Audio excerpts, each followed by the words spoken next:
একজনে লোন আনছে, লোন উঠাইয়া কোন রকম একটা গাড়ি কিনা ভ্যান রিক্সা চালায় চলে, মাসে মাসে কিস্তি দেয়। একজন একটা পিকআপ কিনছে, পিকআপ মাসে মাসে কিস্তি দেয়। আমার কাছে আইসা 2 বছর আগে, না হয় জানি করোনার আগে মনে নাই, আইসা কান্দতেছে বাড়ি আমগো দেশে। খালি কান্দে, কি ভাই কাজুর একটু দোয়া নিতেইস। ঠিক আছে, আমি ব্যস্ত মানুষ, গেছি গা এরকম 3 বার। এবার সুযোগ পায় না, আমি কি লোকটা মনে হয় কিছু আলাদা কথা বলবে, ডাকলাম আসেন। দরজার ভিতরে রুমের মধ্যে এনে বললাম, লোকটা গামছা চোখে লাগায় কাঁদতেছে, হুজুর আমি লোন উঠাইয়া এরপর একটা পিকআপ কিনছি, কিস্তিতে টাকা আইনা কিস্তি দিতে গিয়ে আটকায় গেছি, পিকআপটাও রাস্তায় অ্যাক্সিডেন্ট হয়ে গেছে, এখন আমি কিস্তি আদায় করতে পারি না। পাওনাদারেরা, আমার ঘরে একটা উপযুক্ত মেয়ে আছে, বিবাহের অবস্থা, আমার মেয়েকে এসে মারে, আমার স্ত্রীকে মারে, আমি কি করবো হুজুর? আমি এখন গলায় ফাঁস দেওয়া ছাড়া কোনো পথ দেখি না। এই বেটা, সুদ খাইয়া কেউ শান্তিতে আছে? একটা প্রমাণ দাও, আমি সুদের বিরুদ্ধে আর জীবনে ওয়াজ করব না। একটা প্রমাণ দাও যে সুদ খাইয়া কেউ শান্তিতে আছে। ওর কিডনি নষ্টর মাইয়া পোলা কোনো না কোনো এক বিপদে আছে, হাড়ুর উপরে হামলা, দোকানের উপরে হামলা, শান্তি নাই। কারণ আমার আল্লাহ পাক মানুষের হালালের মধ্যে বরকত রেখেছেন, হারামে কোনো বরকত রাখেন নাই। এই জন্য হারাম খাইয়া মরার আগেই সে বিছানায় পড়ে যায়, পঙ্গু অবস্থায় কান্না করে। এই যারা মদ পান করে, একটাও ক্যান্সার ছাড়া কবরে যায় না। বিড়ি টান্নেওয়ালার গোষ্ঠীরাও ক্যান্সারে মরে। কেটে বানায় কই? ক্যান্সারের রোগী আগের তুলনায় বেড়ে গেছে, ক্যান্সার হসপিটালের সিট খালি নেই। কিডনি রোগ বেড়ে গেছে, হারাম খাইতে খাইতে শরীর নষ্ট, ইমান নষ্ট। মাইয়া ফোলারা লাথি মাইরা ফালায় দেয়, শেষ সময় বাবারে আর বাবা কইতে চায় না, ওর শরীর নাই, ওর পেছনে টাকা খরচ করতে করতে ছেলেদের মেজাজ গরম। হারাম খেয়ে কোনোদিন শান্তি অর্জন করা যাবে না। আল্লাহ আমাদের বানাইছেন আমাদের সুস্থতার জন্য, যা প্রয়োজন তার ব্যবস্থাও করেছেন। আল্লাহ বলেন, বিশাল আসমান তোমার গোলাম, জমিন তোমার গোলাম, পাহাড় তোমার গোলাম, সব তোমার। তোমার কথায় পাহাড় চলবে, তোমার কথায় সূর্য চলবে। আল্লাহর প্রিয় বান্দা নামাজ পড়বে, সূর্য ডুবে ডুবে হালাত কয়, ও আল্লাহ নামাজটা কাজা হয়ে যায় নাকি? সূর্যরে কয়, সূর্য একটু অপেক্ষা কর, আমি নামাজটা পড়ে নেই। নামাজে দাঁড়ায় কাঁদতেছেন, সালাম ফিরাইয়া দেখি এখনো সূর্য ডুবে নাই। এটা অবিশ্বাস করবে একদল। তো অবিশ্বাস কেন করবেন? সূর্য তো আমার গোলাম, মানুষের গোলাম। আমি যদি আল্লাহর গোলাম হইয়া চলতে পারি, তো সূর্য আমার গোলামি করতে 1000 বার বাধ্য। আল্লাহ বলেন, হাল্লাল্লাহুল বাইআ ওয়া হাররামার রিবা, আমি ব্যবসাকে হালাল করেছি, সুদকে হারাম করেছি। কেন? মোবাইলওয়ালা মোবাইল বানাইছে, কেমনে চালাইলে মোবাইলটা সুস্থভাবে চলবে ক্যাটালগ দিয়া দিছে। মানুষ আল্লাহ বানাইয়া মানুষ কিভাবে শান্তির জীবন যাপন করবে, আল্লাহ সেজন্য ক্যাটালগ দিলেন কোরআন। ও বান্দা, তুমি আমার নিয়মে চলো, তোমার চক্ষু দিলাম আমি আল্লাহ, কান দিলাম আমি আল্লাহ, জবান দিলাম আমি আল্লাহ, দেহ বানাইলাম আমি আল্লাহ, তোমার দেহটা সুস্থ রাখার জন্য জমিন থেকে খানা দিলাম আমি আল্লাহ, তোমার শরীরকে সুস্থ রাখার জন্য সূর্যের আলো দিলাম আমি আল্লাহ, পানি দিলাম আমি আল্লাহ ফিরি। তুমি ওয়াসার পানি ব্যবহার করো, সরকারের বিল দাও, মাসে মাসে বিদ্যুৎ ব্যবহার করো, বিল দাও। আমার সূর্যের আলো যে ব্যবহার করছো, কয় টাকা বিল দিছো? আমার মাটি দিয়া ইট বানাইয়া বিক্রি করে টাকা নেও, আমার মাটি যে ব্যবহার করলি কয় টাকা দিছো? আল্লাহ পাক রব্বুল আলামিন বলেন, গোলাম আমি টাকা চাই না, বাড়ি চাই না, গাড়ি চাই না, কিছুই চাই না। আমি চাই তুমি ইবাদতে জীবন কাটায় দাও। ব্যবসা করবা ইবাদত, তবে সুদ খাইবা না। কারণ আমি আল্লাহ তোমার কল্যাণ চাই, কখনো অকল্যাণ চাই না। ব্যবসার দ্বারা মানুষ অপকার হয়, লাভবান হয়। সুদের দ্বারা মানুষ বড় ক্ষতিগ্রস্ত হয়। মানুষের ক্ষতি দুনিয়াবি আখিরাতের ক্ষতি। সুদ খাইলে মানুষের ব্যবসার বরকত নষ্ট হয়ে যায়। সুদের দ্বারা গরিব কষ্ট পায়, সন্তান কষ্ট পায়, ঘরের ফ্যামিলি পর্যন্ত মরে যাওয়ার হালাত হয়ে যায়। সুদের দ্বারা ধনীরা আরো ধনী হয়, গরিবেরা আরো গরিব হয়। ও আল্লাহর বান্দারা, চাষাবাদ করে গরুরে ডাইনে খোলে ডাইনে যায়। চাষি যদি গরুটাকে বলে দাঁড়াও, দাঁড়ায়। তাহলে একজন চাষি মূর্খ মানুষ, বেনামাজি, তার কথা গরু শুনেনি, কথা কয় না। তাহলে একজন খাঁটি আল্লাহওয়ালার কথা কেন সূর্য শুনবে না, কেন বাঘ শুনবে না? নদীর মধ্যে পানি নাই, শুকায় গেছে দীর্ঘ বছর। লোকেরা এসে বলে হযরত বড় একজন আল্লাহর খাস বান্দা, কয় পানি নেই, নদী শুকানো, অনেক বছর। চিঠি লেখলেন, কি লেখছেন তিনি জানেন, আল্লাহ জানেন। নিয়ে কয় চিঠিটা নদীর মধ্যে ফেলে দাও। চিঠিটা যখন ফেলে দিয়েছে, শুকনা নদীতে পানির জোয়ার শুরু হয়ে গেছে। এ বলে বিশ্বাস করা যায় কোন? তো এটা একটা কথা? দীর্ঘ বছর পানি নেই নদীতে, এটা চিঠি লেখছে, চিঠিটা ফালায় দিছে, পানি জোয়ার শুরু হয়ে গেছে। এটা একটা কথা?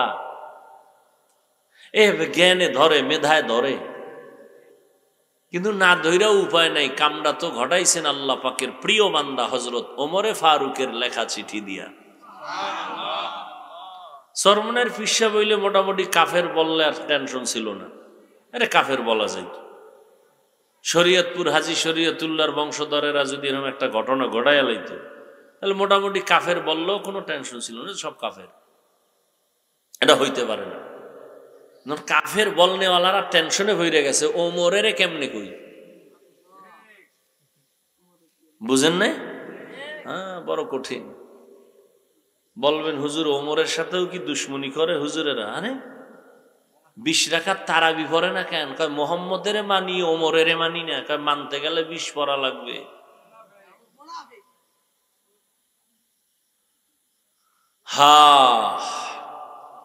ইবাদতের জন্য আল্লাহ পাঠাইছেন, তোমার মন গড়া ইবাদত চলবে না, ইবাদত করতে হবে নবীর তরিকায়।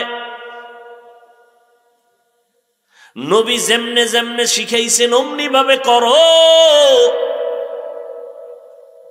কিতাবে যেমন লেখছে এমনে করো না, না না। আল্লাহ কয় সাল্লু কামা রাআইতুমুনি উসাল্লি। ও সাহাবায়ে কেরাম, আমাকে যেমনে নামাজ আদায় করতে দেখো এমনি তোমরাও আদায় করো। নবীজি দেখায় দিছেন নখগুলো কেমনে কাটবা, এইভাবে কাটো। কাদের দেখাইছেন? সাহাবায়ে কেরামদের। এখন আমরা যদি নবী কেমনে নখ কাটছেন জীবনে দেখি নাই, স্বপ্নেও দেখি নাই, কেমনে কাটছেন? কয় সাহাবাদেরকে দেখা কাটো। কয় সাহাবীরাও দেখি নাই। তাদের দেখছেন তাবিন, তাদের দেখো। কয় তারও ভাই নেই। তাদের দেখছেন তাবে তাবিন, তাদের দেখা কাটো। কয় তাদেরও ভাই নেই। কারে পাইছো? কয় ওলামায়ে কেরাম পাইছি। কয় ওলামায়ে কেরাম তাদের দেখছেন। অতএব ওলামায়ে কেরাম যেইভাবে নখ কাটেন এইটাই মদিনাওয়ালা নবীর তরিকা।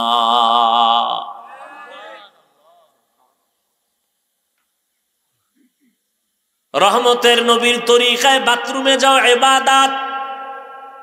কয় নবীর তরিকায় বাথরুমে কেমনে যাব? নবী কেমনে গেছেন তো দেখি না। কয় নবী দেখায় গেছেন, শিখায় গেছেন সাহাবায়ে কেরামদের। কয় সাহাবারেও দেখি নাই। কয় সাহাবায়ে কেরাম শিখায় গেছেন তাবিইনদের, তাদেরও দেখি নাই। তারা শিখাইছেন তাবে তাবিইনদের, তাদেরও দেখি নাই। বলে তারা শিখাইছেন উলামায়ে মুতাকাদ্দিমিন মুতাআখিরিন, এদেরকে শিখাইছেন। এদের দেখা দেখা করো। ওলামায়ে কেরামের লাইনে করাটাই মদিনার তরিকা। বাথরুম নবীর তরিকায় করো, কয় কেমনে? কয় আগে দোয়া ভইরা বাম পা দিয়া ভেতরে যাও, খালি পায়ে যাইও না, খালি মাথায় বাথরুমে যাইও না। নবীর তরিকা হলো টুপি দাও বা কোনো একটা কাপড় মাথায় দিয়া যাও, খালি মাথায় যাইও না, খালি পায়ে যাইও না। বাম পা দিয়া ঢুইকা বাথরুমে যখন বসবা হাঁটুর উপরে কাপড় উঠাইও না, বাম পায়ের উপরে ভর দিয়া বসবা, ডান পায়ে না। ওখানে এভাবে বাথরুম সেরে আবার বের হও, ডান পা দিয়া বের হও, বের হইয়া দোয়া পড়ো। কারণ বাথরুম হলো অদৃশ্য দুষ্টদের আড্ডাখানা। অদৃশ্য দুষ্ট আছে কিছু, ওরা বাথরুমে থাকে। ওই বাথরুমে যত সময় কাটাইছো এটাও তোমার ইবাদত হবে যদি রসুলের তরিকায় হয়। নবীর তরিকায় খানা খাও ইবাদত। বলে কেমনে? খানার আগে হাতের দোনো কবজা ধুইও। হুজুর গো কথা মানুষ নাই রে, নিমো খারামেরা এখন সরকার অর্ডার দিছে, এখন দই কেন? কয় করোনা। আর এতদিন যে রসুলের সুন্নত কইছিল ধয় নাই। নবীর তরিকা যেই প্লেটে ভাত নিবা ওই প্লেটে হাত ধুইবা না, আলাদা পাত্রে হাত ধুইবা কবজা পর্যন্ত, দোনো হাতের। হ্যাঁ, ইবাদত। প্লেটে খানা নিয়ে ডান দিক থেকে খানা শুরু করবেন, সুন্নত। নিচে একটা দস্তারখানা বিছায় নিবেন, সুন্নত। পইরা গেলে খানা উঠায় খাবেন, এটা সুন্নত। খালি মাথায় না বসা উত্তম। চেয়ার টেবিলে খাবেন না, এটা সুন্নত। চেয়ার টেবিলে খানা খাওয়া রসুলের তরিকার বিরোধী। রসুলের সময়ে চেয়ার ছিল, টেবিল ছিল, কিন্তু নবী কখনো চেয়ার টেবিলে খানা খান নাই। খানার শুরুতে হালকা একটু লবণ নুন নিয়ে নেবেন, এটা সুন্নত। খানার ফাঁকে ফাঁকে শুরুতে দোয়া আছে, ফাঁকে ফাঁকেও দোয়া করবেন, লাকাল হামদু ওয়া লাকাশ শুকর। খানা যখন শেষ হয়ে যাবে আবার দোনো হাতের কবজা ধুইবেন, খানার প্লেটে না ভিন্ন পাত্রে। কয়জনে মানেন হিসাব করেন? খানার মধ্যে যত জুটা হবে, জুটা কি বলে আপনাদের এলাকায়? জুটাগুলো খবরদার পানির মধ্যে ফেলবেন না। আপনি মানুষ এক্সের দামি আল্লাহর কাছে, আপনার দাম এত বেশি, আপনার জুটা খাওয়ার জন্য বিড়াল পাগল। দেখছেননি? আপনার ব্যবহারী জিনিসটা বৃথা ফালায় দিতে আল্লাহ নিষেধ করছেন। বিড়াল বসে আছে আপনারটা খাবে, কুকুর বসে আছে খাবে। পানির মধ্যে খাইয়ে ফালায় না, তোমার জুটার স্বাদ নষ্ট হয়ে যাবে। আর এক দল আছে তোমার এই জুটা খাওয়ার জন্য, অদৃশ্য কিছু লোক আছে, অদৃশ্য মখলুক আছে, জিনেরা। অতএব পানির মধ্যে ফেলবা না, জুটা তুমি শুকনো জায়গায় ফেলে দাও, কোনো এক জায়গায় নিরাপদে। কুকুর বিড়াল ভিন্ন যারা খায় খাক। আল্লাহরে পাওয়া অনেক সহজ, উল্টাপাল্টা করলে অনেক কঠিন। কয়জনে মানে ভদ্রতা? বাম হাত দিয়ে লবণ লয়, বাম হাত দিয়ে একটু পায়খানা লইল, দেখায় ভদ্রতা। আমি ডান হাত দিয়ে লইলে লবণের মধ্যে যদি আমার খানা লাগে, কি ভদ্র! কেমন ভদ্র? কয় ডান হাতে বিড়ি টানে, বাম হাতে চা টানে, ভদ্র। ডান হাতে বিড়ি, এটা বরকতের জিনিস, এই জন্য ডান হাতে নিছে। আর চা টানে বাম হাতে।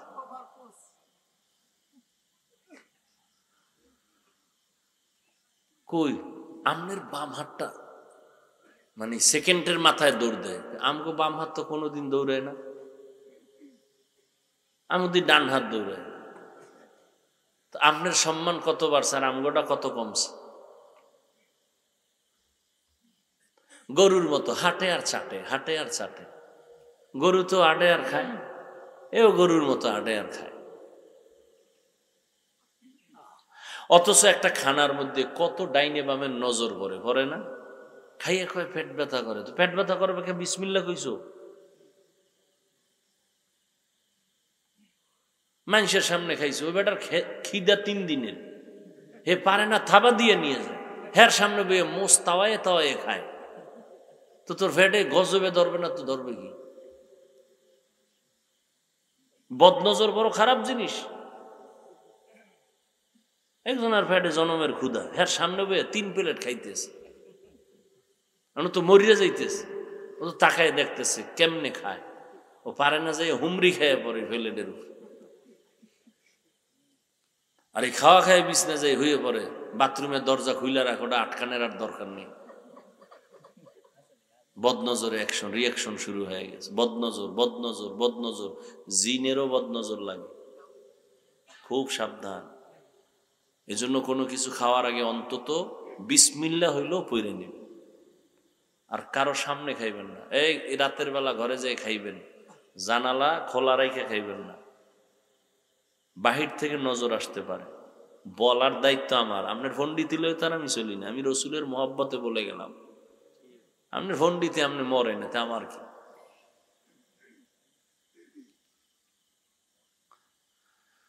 হায় হায়,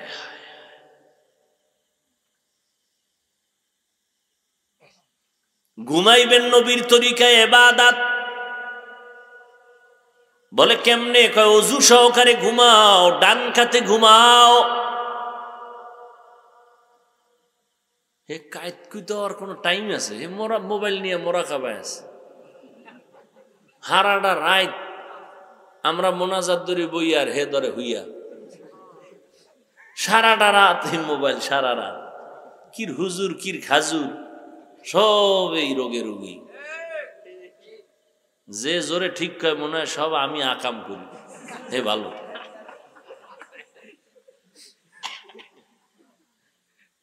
হায় হায়,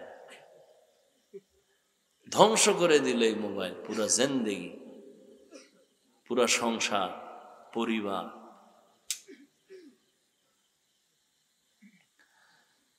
ডান কাতে ঘুমাবেন, দোয়া পরে ঘুমাবেন, দরুদ শরীফ পরে ঘুমাবেন, ওযু সহকারে। ইনশাআল্লাহ আল্লাহ যদি কবুল করে নেন, লাগাতারে আমল যদি চালু করেন, ইনশাআল্লাহ ঘুমের মধ্যে আমার রসুলের সাথে মোলাকাত হয়ে যাবে।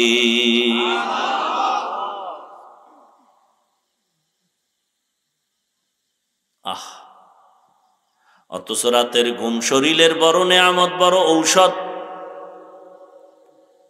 মদিনার নবী বলেন, এশার নামাজ পড়ে যদি কেউ ঘুমাও, ঘুম থেকে উঠে যদি আবার ফজরের নামাজ আদায় করো, ঘুমাইয়া যেই সময় কাটাইছো এই সময়টাও নেকের পাল্লায় ওজন করা হবে। এরে আমার কলিজার যুবক, আমি বলি না তুমি আমার মতো হুজুর হইয়া যাও, স্কুল কলেজ বাদ দিয়া মাদ্রাসায় চলে যাও, না না না। তুমি স্কুলে পড়ো, কলেজে পড়ো, চাকরি করো, ব্যবসা করো, কোনো বাধা নাই, সেটাও ইবাদত যদি আল্লাহর জন্য নবীর তরিকায় হয়। তুমি ডাক্তারি পড়তেছো এই নিয়তে যে আমি ডাক্তার হইয়া মানুষের সেবা করব, বেঈমানের মোকাবেলায় চ্যালেঞ্জে আমি দাঁড়ায় যাব। বেঈমান বলবে মুসলমানের সাথে আরি, ডাক্তার দিব না, চিকিৎসা দিব না, ঔষধ দিব না। তুমি মুসলমান ডাক্তার, তখন চ্যালেঞ্জের মোকাবেলায় দাঁড়ায় বলবা, এই বেঈমানের বাচ্চা ইসরায়েলের গোষ্ঠীরা, তোরা যদি আমগো মুসলমানের সার্ভিস না দাও, ডাক্তার হসপিটাল না দাও, ইনশাআল্লাহ আমাদের মুসলমানের জন্য আমরা মুসলমান ডাক্তারেরাই যথেষ্ট। তাহলে ডাক্তারি করা খারাপ? কত দামি একটা ভালো পেশা।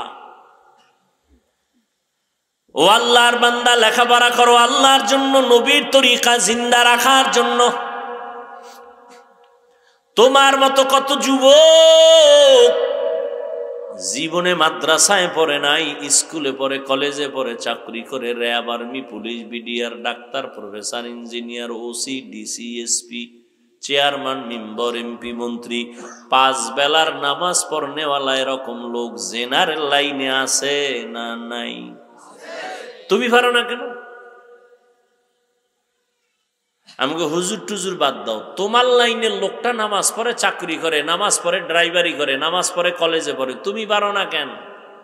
আল্লাহ জিগাইলে কি জবাব দিবা সেদিন?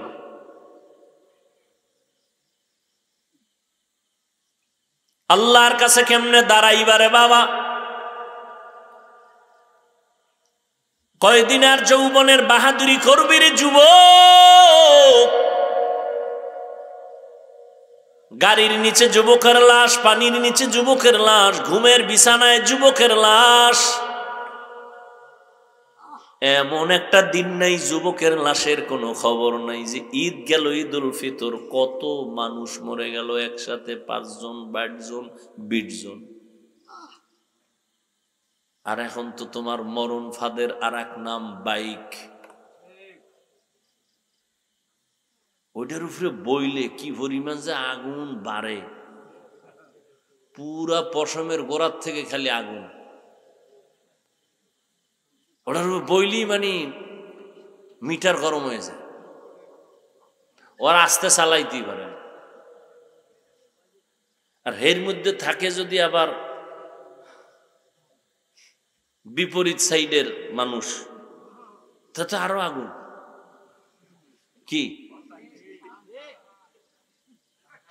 হায়, তুফান যাইতেছে, তুফান। হায় হায় হায়, আল্লাহ হেদায়েত দান করুন। ওয়ামা খালাকুতুল জিন্না ওয়াল ইনসা ইল্লা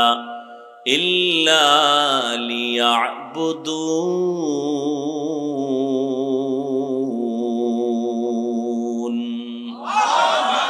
মা খালাকুতুল জিন্না ওয়াল ইনসি বাখা জুজ ইবাদাত নিস্তে মাকসুদ আজ্জাহা। ইবাদতের জন্য আল্লাহ বানাইছেন। আল্লাহ বলেন তুই আমার গোলামি কর, গোটা দুনিয়া তোর গোলামি করবে।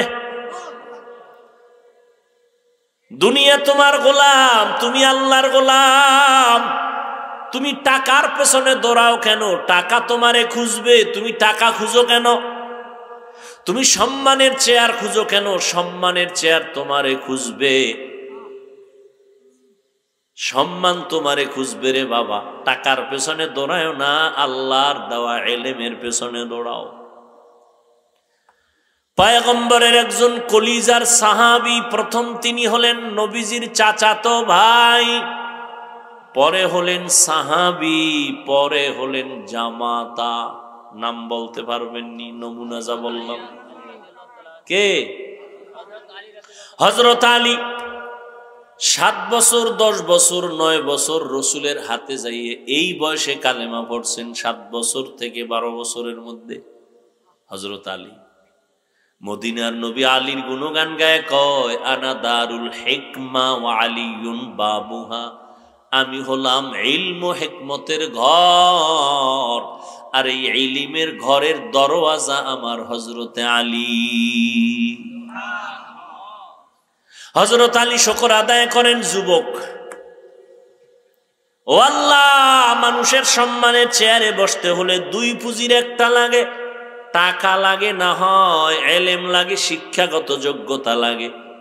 মানুষ শিক্ষিত মানুষের সম্মান করে টাকা না থাকলেও, আর শিক্ষিত না কিন্তু টাকা আছে সম্মান করে। ও আল্লাহ, তুমি আমাকে টাকা দাও নাই, তুমি ইলমে দ্বীন দান করছো, কোরআন দান করছো, সম্মানের জন্য আমি অনেক খুশি। টাকা পাইয়া এত খুশি না। রাজিনা কিসমাতাল জব্বার ফিনা লানা ইলমুন ওয়ালিল আ'দাই মালু ফাইন্নাল মালা ইয়াফনি আন করিবিন ওয়া ইন্নাল ইলমা বাকিন লা ইয়াজালু। ইলমেরা ইজাজু করদান বেহিসাব, খলকেরা দাদান জবাবে বাসাওয়া। হযরত আলী বলেন, আল্লাহ ইলম দিয়েছো আমি খুশি, টাকা পাইয়া খুশি না, ইলম পেয়ে খুশি, কোরআন পেয়ে খুশি।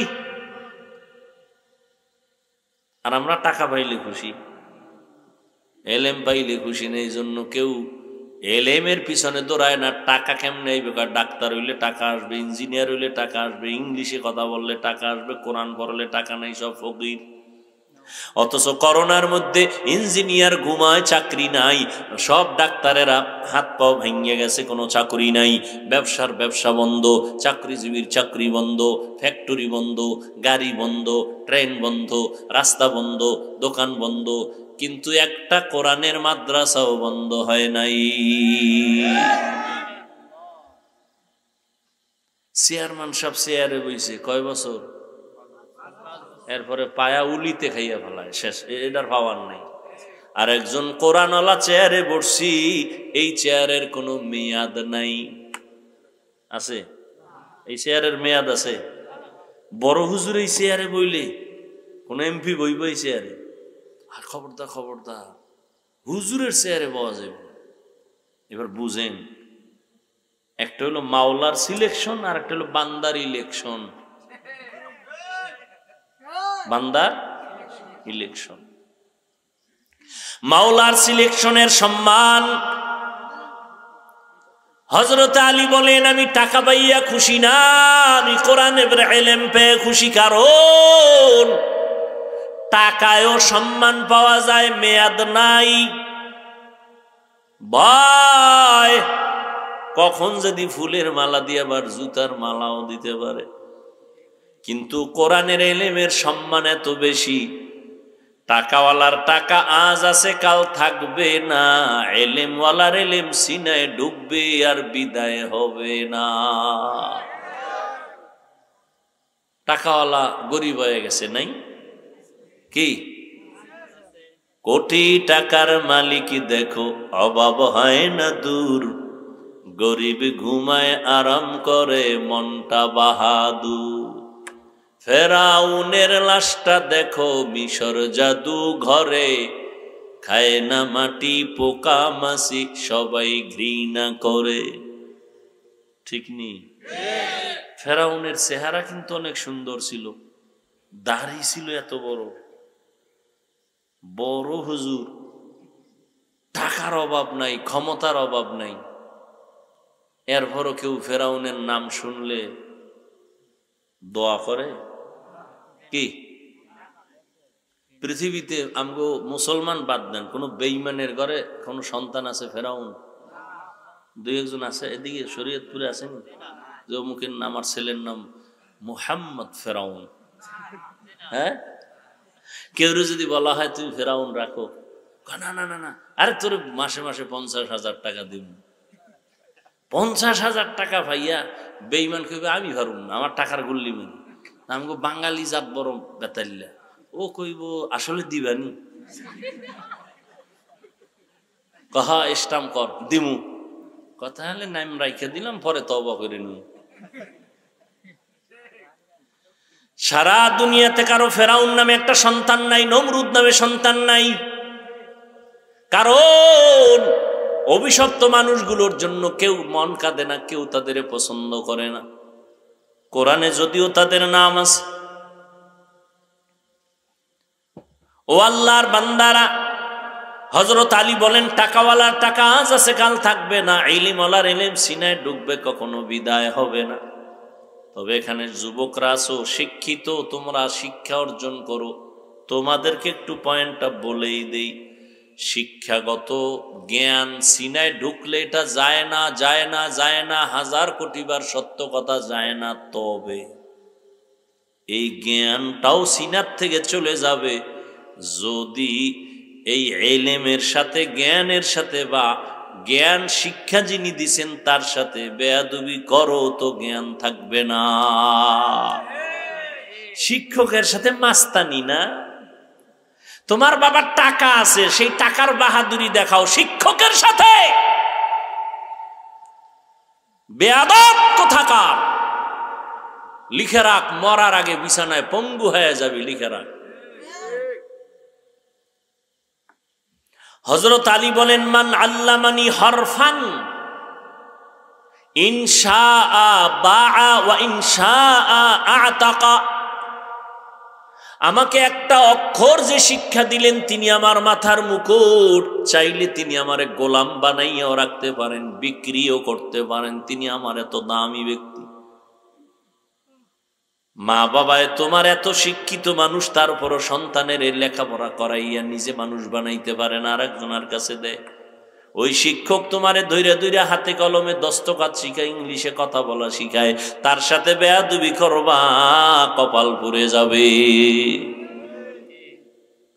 আর আল্লাহর কাছে মাপ চাইলেও ক্ষমা নাই, কারণ এটা বান্দার হক। বান্দার হক বান্দায় আগে মাপ দিতে হবে, তারপরে আল্লাহ দিবেন। শিক্ষকের সাথে বেয়াদবি করেছো, শিক্ষক ক্ষমা না দেওয়া পর্যন্ত আল্লাহ দিবেন না, আল্লাহর ওয়াদা।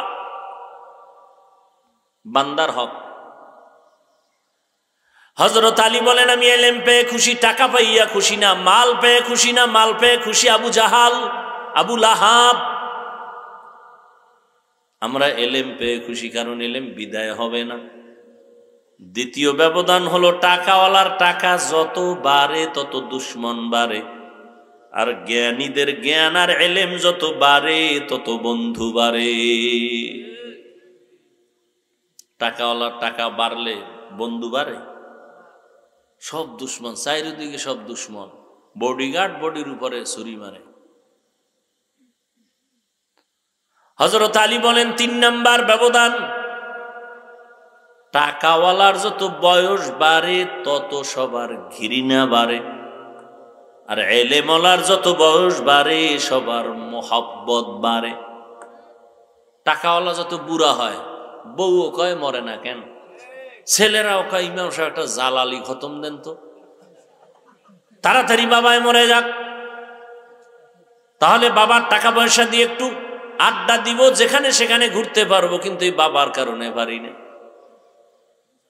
দেখেন না বৃদ্ধাশ্রমে কি কান্নাকাটির হিরিক পড়ে গেছে সন্তানরা মা বাবার। কয়েকদিন আগে একজন আমার শুনাইছে, আমি দেখি নাই, ফেসবুক চালাই না, আল্লাহর শুকর, আল্লাহ এই গজব থেকে আমার হেফাজত করো।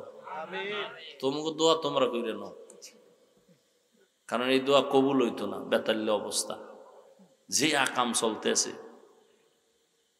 সেদিন একজনে কইছে, আমি দেখি নাই ফেসবুকে, যে সন্তান বাবারে নাকি ইচ্ছারম পিডাইছে। এইটা আবার ভাইরাল হয়েছে বলে, তোমরা দেখছো কিনা জানি না, বাবারে পিডাইতেছে সন্তান।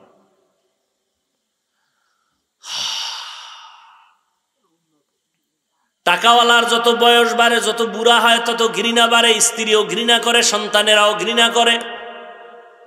খানা নাই, কেউ খানা আগাইয়াও দেয় না। আর এলেমওয়ালারা যত বুড়া হয়, দেখছেন হাটহাজারীর হুজুর বুড়া হয়ে গেছে, বড় বড় মুহাদ্দিস সাহেবরাও লাইনে দাঁড়ায় থাকতো তার জুতা টানার জন্য, বরকত। আল্লাহ কি সম্মান, এটা টাকা দিয়ে পাওয়া যায়? ইলমেরা ইজাজ করদান বেহিসাব, খলকেরা দাদান জবাবে বাসওয়াব। আমি এতটুকু বলি না যে তুমি কোরআন পড়েই আলেম হইতে না, তুমি জেনারেল লাইনে পড়ো, কোরআন শরীফটা ফাঁকে ফাঁকে পড়ে নাও, 5 ওয়াক্ত নামাজ পড়ো, দেখবা সম্মান কাকে বলে। টাকা লাগবে না। তুমি বলো হুজুর আমার ঘুষ না দিলে চাকরি হয় না, বেটা ধৈর্য ধারণ কর, নামাজ পড়, মা বাবার দোয়া নিয়ে চল। কিসের ঘুষের টাকা দিবি? আল্লাহ এমন জায়গায় নিয়ে যাবে, ও ঘুষ দিয়ে যা পাবে তুই ঘুষ ছাড়া তার 100 গুণ বেশি টাকা মাসে কামাই করবে, আল্লাহ দিবে। তোর সমস্যাটা কি? আমাকে যে চাকরি নেই, সার্টিফিকেট নেই, আমরা কি না খায় মরছি? কেউ কোন হুজুর মরছে না খায়? তো তোর সার্টিফিকেটের জন্য বাপেও পাগল, মায়েও পাগল, তুইও পাগল। চাকরি না করলে খাইবে কি? তা আমরা হুজুরেরা কি খাই? তোমরা ভাত খাও, আমরা গমের ওই ধানের সিটা খাই। আমগো তো ভালো খায় কোন চোরারা এই দুনিয়া।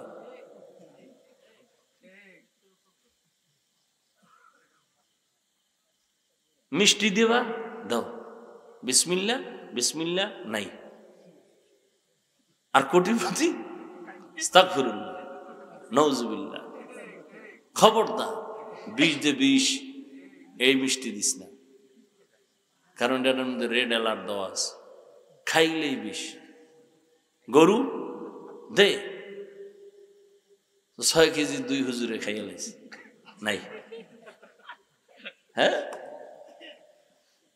কোটিপতির সামনে খবরদার, খবরদার, একটা পেঁয়াজ কেটে দে, পেঁয়াজ একটু নুন দাও আর 1 চামচ একটু ডাইল, সারা ভাত, খবরদার। ওই জগতে যাওয়া নিষেধ। কি রুটি?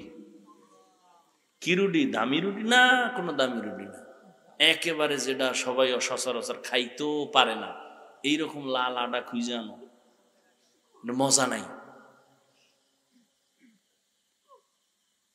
এরপর শান্তি আছে? শান্তিকে দেন। দেখছেন নি, মনে যখন চাইছিল এই খাবো সেই খাবো, তখন টাকা ছিল না। আর এখন টাকার অভাব নাই, ডাইনিং টেবিলে 13 রকমের ভর্তা, 14 রকমের সবজি, 15 রকম গোশত, 17 রকমের মাছ। খালি দেখা ডাক্তার কাছে জিব্বায় বাড়ি দিবি, কিন্তু ভিতরে ঢুকাবি না। খবরদার, ঢুকাইলি দেখবি রাতের ঘুম হারাম। খবরদার, বড় কঠিন জিনিস। আমগো দাওয়াত দেয়, না খাইলে বেজার হয়। খাইতে বইয়া কত রকম পোলাও, বিরিয়ানি, কত কিছু। হুজুরে পিছেও চায় না, খালি মারতেই আছে। মুন্সি মোল্লা হাফেজকারী এক রাইতে খায় 3-4 বাড়ি। রমজানে তো ডায়েরি দেওয়া লাগে, রমজানে ইফতারি এক ঘরে, ইফতারি পরে আর এক বাড়ি, সাহারি 2-3 বাড়ি, বাড়ি তো পুরা ফুল। মসজিদের সেক্রেটারি দাওয়াত দিছিল, টাইম পায় না, খাওয়াই না, এর লগে হের আগে মসজিদ দেয় না। খাইতে গেল না কেন হুজুরে?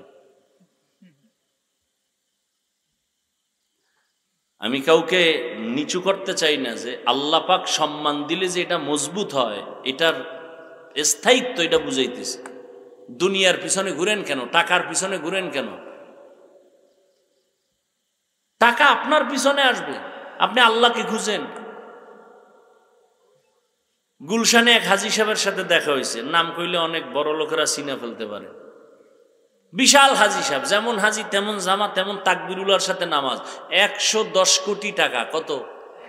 প্রত্যেক মাসে 110 কোটি টাকা দেয় গ্যাস বিল সরকারের। কয় টাকা দেয়? 95 কোটি টাকা দেয় কর্মচারীদের বেতন প্রত্যেক মাসে। এমন কোন মাদ্রাসা মসজিদ নাই তার অনুদান নাই, 1 টাকাও হারাম ইচ্ছা করে খায় না। সরকারের বিল দিতেছে, গ্যাস বিল 110 কোটি, কর্মচারীদের বেতন 95 কোটি। খালি চাইয়ে রইলাম যে এটা মানুষ না আর কিছু। হাজী সাহেব পরে কয়, হুজুর আমি আপনার তো বয়ান শুনি। আমার লাগে প্রথম দেখা গুলশান, আমার ফ্যামিলি আপনারে মহব্বত করে, বয়ান শুনে। দেখেন ভালো মানুষ এখনো আছে। এই RAB, army, police, BDR, OC, DC, SP, এদের মধ্যে এমন কোন লোক নাই যে জীবনে মইরা গেল 1 টাকা হারাম খায় না? নাই। আমাকে হুজুর টুজুর লাগবে না, তোমারে জুতা দিয়ে ভিড়াইতে তোমার লাইনের লোক আল্লাহ দাঁড় করায় বলবে, তোর পাশের লোকটা হারাম খায় না, তুই খাইলি কেন?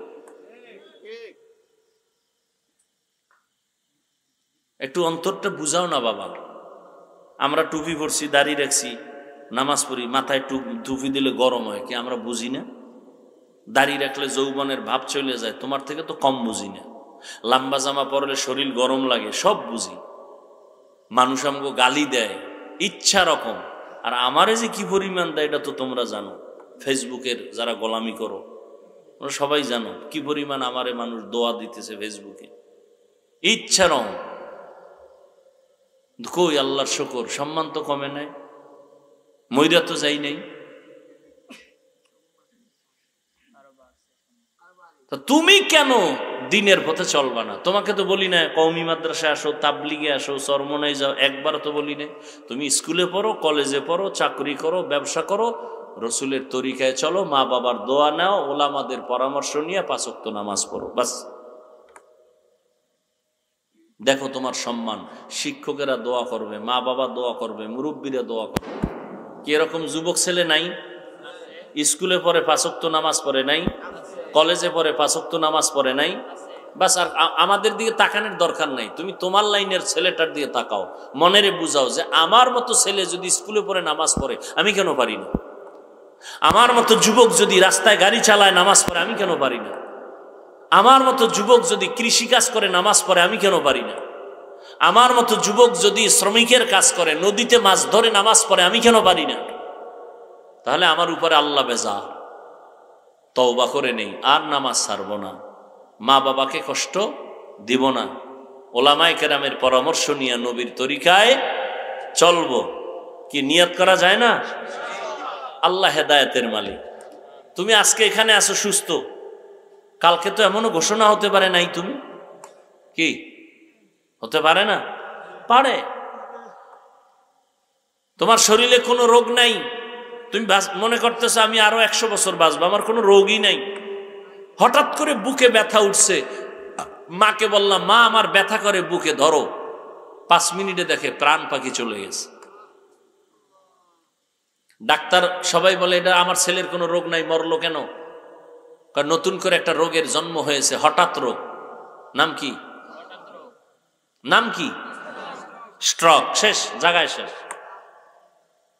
ব্রেন স্ট্রোক, হার্ট স্ট্রোক, শেষ।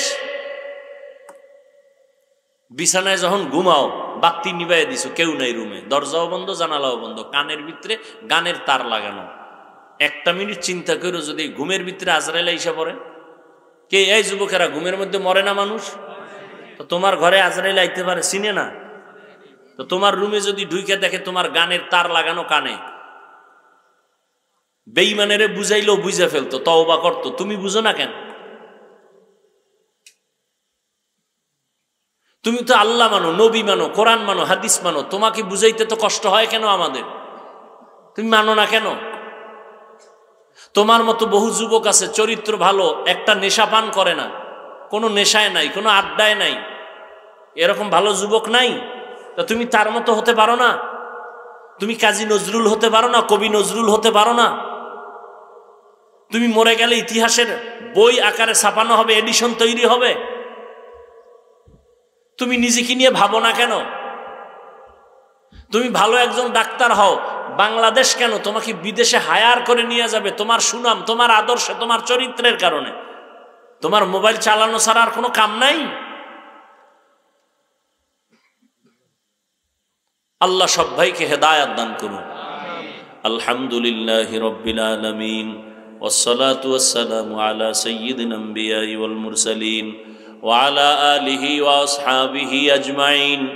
ইয়া আরহামার রাহিমিন, ইয়া আরহামার রাহিমিন, ইয়া আরহামার রাহিমিন। রব্বিরহামহুমা কামা রাব্বায়ানি সগীরা। আল্লাহুম্মা ইন্নাকা আফুউন কারীম তুহিব্বুল আফওয়া ফা'ফু আন্না। ইয়া আল্লাহ, কোরআন সুন্নাহর আলোকে কিছু অল্প খোলামেলা কথা বলছি আপনার বান্দাদের সামনে। আয় আল্লাহ, আমাদের আপনি কবুল করে নেন, কথাগুলোর ভুল ত্রুটি ক্ষমা করে দেন, আমলের জন্য আমাদের সবাইকে তৌফিক দান করেন, এলাকায় শান্তি দান করেন, ঘরে ঘরে সুন্নতের বাতি জ্বালায় দেন, মা বোনদের আবেদা বানায় দেন, সন্তানগুলো নেককার বানায় দেন। আয় আল্লাহ, সারা দুনিয়াবাসীকে মাফ করে দেন। আয় আল্লাহ, ফিলিস্তিনের মুসলমানদের উপর রহম করেন, ইসরায়েলের জালেমদের জুলুম থেকে হেফাজত করেন, বিদেশের ঘরে যারা চাকরি করে, ব্যবসা করে, হেফাজত করেন। আল্লাহ, বাংলাদেশ শান্তির দেশ বানায় দেন, মা বোনদের আবেদা বানায় দেন, সন্তানগুলো নেককার বানায় দেন। আয় আল্লাহ, সব ব্যবসা চাকরি যারা করে কামাই রুজিতে বরকত দান করেন, অভাবীদের অভাব দূর করে দেন, সুন্নতলা জিন্দেগি দান করেন, নবীজির রওজা বাইতুল্লাহ জিয়ারতের তৌফিক দান করেন। আয় আল্লাহ, ইলম ও হিকমত আমলে বরকত বাড়ায় দেন, রিয়া হাসাদ কিবির দূর করে ইখলাস দান করেন। আমার কলিজার প্রত্যেকটা যুবকের দিনের খাদেম বানায়া দেন, লেখাপড়া পরীক্ষায় কামিয়াবি দান করেন। আয় আল্লাহ, আদর্শবান যুবক হিসাবে কবুল করে নেন, মা বাবার সাথে বাধ্যগত বানায়া দেন, আদবওয়ালা জিন্দেগি দান করেন, বেয়াদবির থেকে হেফাজত করেন। ওলামা তোলাবা উম্মতের অন্তরে ইজ্জত মুহাব্বত বাড়ায়া দেন, চলার পথে হেফাজত করেন, জাহিরি বাতিনি দুশ্মন থেকে হেফাজত করেন। আল্লাহ, আয় আল্লাহ, নবীজির মুহাব্বতে কবুল করে নেন। আয় আল্লাহ তাআলা, ঘরে ঘরে আপনি শান্তি দান করেন। আমাদের মা বাবা মুরব্বী যারা কবরে জান্নাতের ফয়সালা করে দেন, যারা বেঁচে আছেন হায়াত বাড়ায় দেন, অসুস্থ যারা সুস্থ করে দেন। আয় আল্লাহ, আমাদের সবার দিলের নেক আশা পূরণ করে দেন। আয় আল্লাহ, নবীজির মুহাব্বতে আমাদের কবুল করে নেন। হাসবুনাল্লাহু ওয়া নি'মাল ওয়াকিল, নি'মাল মাওলা ওয়া নি'মান নাসির। وصلى الله تعالى على خير خلقه محمد وآله وأصحابه أجمعين برحمتك يا أرحم الراحمين.